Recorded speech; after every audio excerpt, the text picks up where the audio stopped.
Estudo sobre o Evangelho de João, parte 23, dia 22 de janeiro de 2024. João, capítulo 5, do versículo 40 ao versículo 47. Mas você não está disposto a vir a mim para que você tenha vida?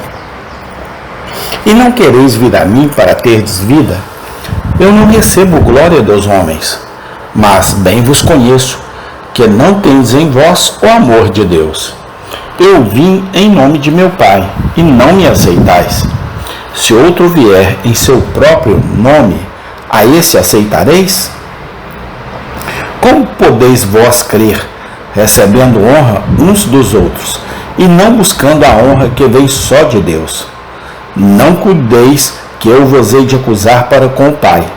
Há um que vos acusa, Moisés, em quem vós esperais.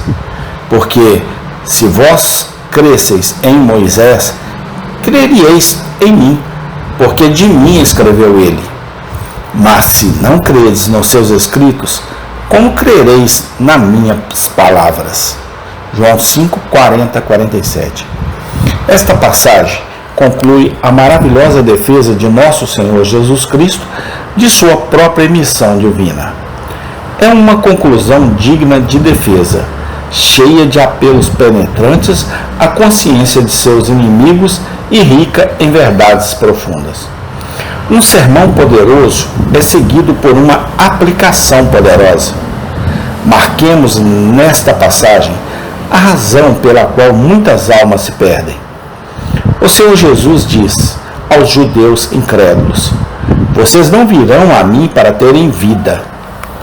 Essas palavras são a sentença de ouro, que deve ser gravada em nossas memórias e guardada em nossas mentes. É a falta de vontade de vir a Cristo para a salvação que se descobrirá, finalmente, ter excluído muitos do céu. Não são os pecados dos homens. Todo tipo de pecado pode ser perdoado. Não é qualquer decreto de Deus. Não nos é dito na Bíblia de ninguém que Deus criou apenas para ser destruído. Não é qualquer limite na obra de redenção de Cristo. Ele pagou um preço suficiente para toda a humanidade. É algo muito mais do que isso. É a própria relutância inata do homem de vir a Cristo, arrepender-se e crer. Seja por orgulho, preguiça, amor ao pecado ou amor ao mundo. Muitos não têm mente, desejo, coração ou desejo de buscar a vida em Cristo. Deus nos deu a vida eterna. Esta é uma verdade dolorosa e solene, mas que nunca podemos conhecer muito bem. Ele contém um primeiro princípio na teologia cristã. Milhares, em todas as épocas, estão constantemente trabalhando para tirar de si mesmos a culpa de sua condição. Eles falam de sua incapacidade de mudar. Eles lhe dizem com complacência que não pode deixar de ser o que são. Eles sabem, inegavelmente, que estão errados, mas não podem ser diferentes. Ele não vai fazer. Tal conversa não resistirá ao teste da palavra de Cristo diante de nós. Os não convertidos são o que são porque não têm vontade de ser melhores. A luz veio ao mundo, e os homens amam mais as trevas do que a luz. João 3,19. As palavras do Senhor Jesus silenciarão muitos. Eu os teria reunido, e vocês não seriam reunidos. Mateus 23, 37. Vamos marcar em segundo lugar, nesta passagem, uma causa principal de incredulidade. O Senhor Jesus diz aos judeus: como podeis crer que recebem honra uns dos outros e não buscam a honra que vem somente de Deus? Ele quis dizer com isso que eles não eram honestos em sua religião. Com todo o seu aparente desejo de ouvir e aprender, eles se importavam mais em agradar ao homem do que Deus.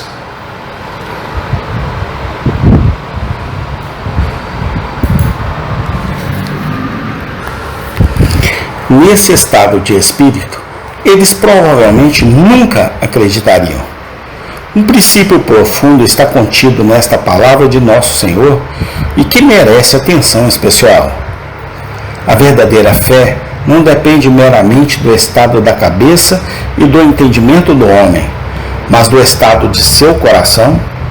Sua mente pode estar convencida, sua consciência pode ser perfurada, mas enquanto houver algo que o homem esteja secretamente amando mais do que Deus, não haverá fé verdadeira. O próprio homem pode ficar confuso e se perguntar por que ele não acredita. Ele não vê que é como uma criança sentada na tampa de sua caixa, desejando abri-la, mas não considerando que seu próprio peso a mantém fechada. Deixe um homem certificar-se de que ele, honesta e realmente, deseja primeiro o louvor de Deus. É a falta de um coração honesto que faz com que muitos permaneçam firmes em sua falsa religião todos os dias. E é morrer longamente sem paz. Aqueles que reclamam, que ouvem, aprovam e concordam, mas não progridem e não podem se apegar a Cristo, devem fazer a si mesmo esta simples pergunta: sou honesto de Deus? Marquemos por último nesta passagem a maneira como Cristo fala de Moisés. Ele diz aos judeus: se vocês tivessem acreditado em Moisés, teriam acreditado em mim, pois ele escreveu sobre mim. Estas palavras exigem nossa atenção especial nestes últimos dias. Que realmente existiu uma pessoa como Moisés, que ele realmente foi o autor dos escritos comumente atribuídos a ele. Em ambos os pontos, o testemunho de nosso Senhor é distinto. Ele escreveu sobre mim.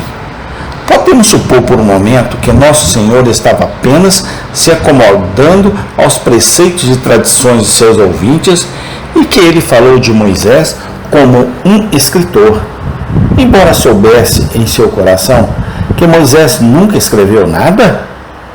Tal ideia é profana. Isso faria com que nosso Senhor fosse desonesto. Podemos supor por um momento que nosso Senhor ignorava Moisés e não conhecia as maravilhosas descobertas que os homens eruditos, falsamente chamados, fizeram no século XIX? Tal ideia é uma blasfêmia ridícula. Imaginar o Senhor falando ignorantemente em um capítulo como o que está diante de nós é atacar a raiz de todo o cristianismo. Há apenas uma conclusão sobre o assunto. Havia uma pessoa como Moisés. Os escritos comumente atribuíram a ele foram escritos por ele. Os fatos neles registrados são dignos de todo o crédito.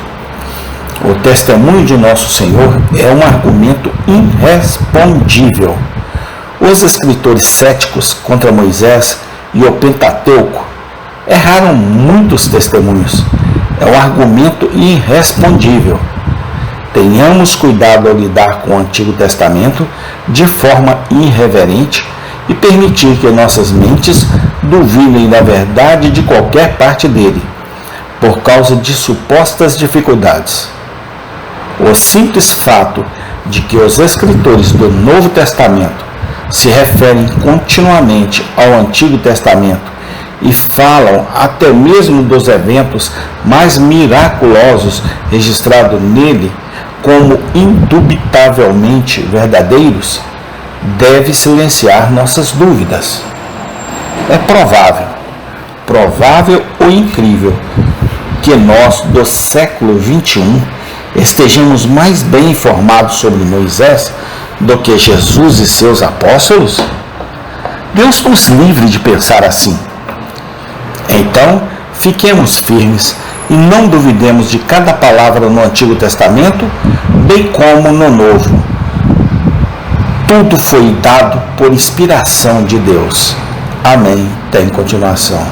Obrigado, Senhor Jesus Cristo. pela tua santa palavra contida na Bíblia. Pai, acrescenta-nos mais fé, dá-nos coragem, sabedoria, discernimento vindo através do teu Santo Espírito. Ó Senhor Jesus, nos capacita a entender a tua palavra e a tua mensagem. Amém e amém.